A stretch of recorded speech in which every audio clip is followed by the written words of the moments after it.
with San Jose, but it looks like San Jose weren't willing to give up what they needed to give up to get Rick Nash. So the deal is done. I mean, it's been a long off season, folks. Sorry it didn't come on July 1st. But, you know, I had to watch a lot of the insiders on television, man. And they're just as good as I am. I guess I'm not as good as the best. But on YouTube, they're very fortunate to have good entertainment on it. So the news is Rick Nash is going to the New York Rangers.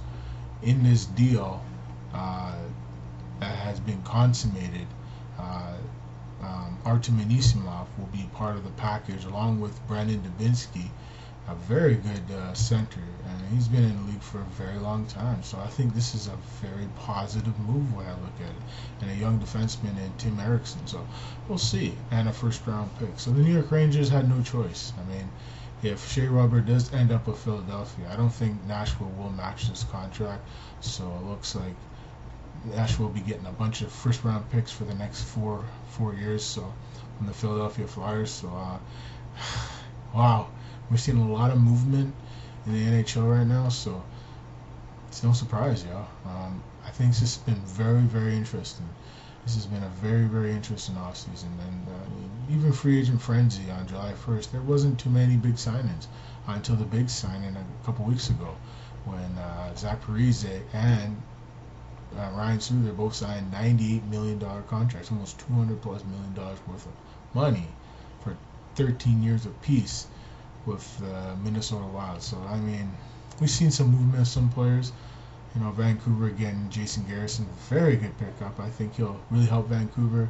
I don't think they're going to get Shane Doan. I think Shane Doan might end up with the Chicago Blackhawks. I don't know how it will happen, but I just feel that Jonathan Toews will be the key for making that deal come to pass. It's called recruiting. When you recruit a player over to your team, good things happen. They did with Justin Schultz when on free agent frenzy the day before the free agency, he signed with them because they had a good recruitment. They used Wayne Gretzky, they used Paul Coffey, they used different avenues, different players from different eras to help convince the kid to come over and play for their team. So I think Schultz is going to be a good pickup for Edmonton, and you never know. So what I've learned here that I think the trades are not going to end yet. From what I'm hearing, it looks like Montreal could be still looking to make a move. There's talk of Dan Boyle out of San Jose maybe getting moved. I highly doubt it. I heard this summer that Patrick Marleau might get moved, but I don't know. We'll see what happens next season. Roberto Luongo is still in Lingo or whatever.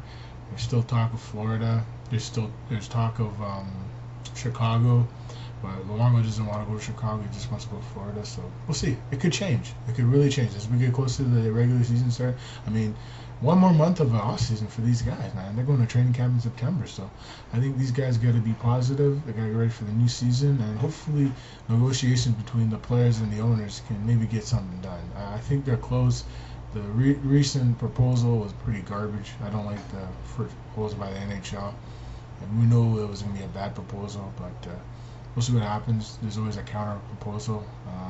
I think they're going to maybe do an extension to the original CBA, like 1-year deal, and talk about doing a deal as the season goes on. So I expect to see hockey on October, whatever date is, I think October 4th or October 5th, when the new NHL season starts. So I expect to see a full training camp and full NHL regular season. So it should be very, very interesting. So that's all the news I got, folks. Thanks for watching. This is Mark Spencer for breaking news NHL trade rumors off-season edition. NHL Today.